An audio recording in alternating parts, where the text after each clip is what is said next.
Komisaris Jenderal Polisi Dr. Honoris Causa Anang Revandoko MIkom, seorang lulusan Akademi Kepolisian pada tahun 1988.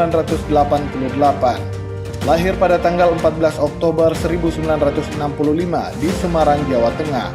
Menjabat sebagai Komandan Korps Brimob Polri dan merupakan Jenderal Bintang 3 pertama di Korps Brimob Polri yang disahkan langsung secara resmi oleh Kapolri, Jenderal Polisi Listio Sigit Prabowo.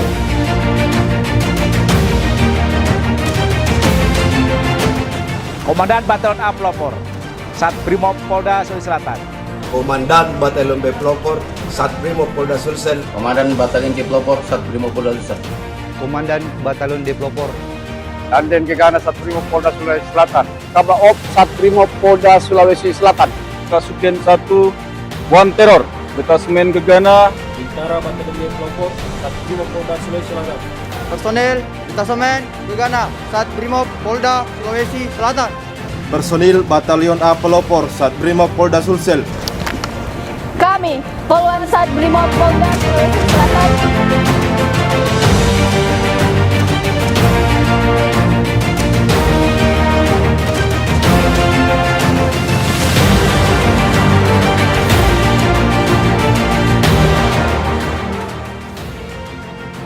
Saya dan Sat Brimob Polda Sulsel beserta jajaran dari titik flyover Kota Makassar, pusat penyampaian aspirasi mahasiswa, mengucapkan selamat ulang tahun kepada Komandan Korps Brimob Polri, Komisaris Jenderal Polisi Dr. Honoris Causa Anang Revandoko MIkom. Semoga sukses dan sehat selalu. Terima kasih Jenderal telah menjadikan Brimob lebih tangguh untuk menjaga NKRI. Brigade!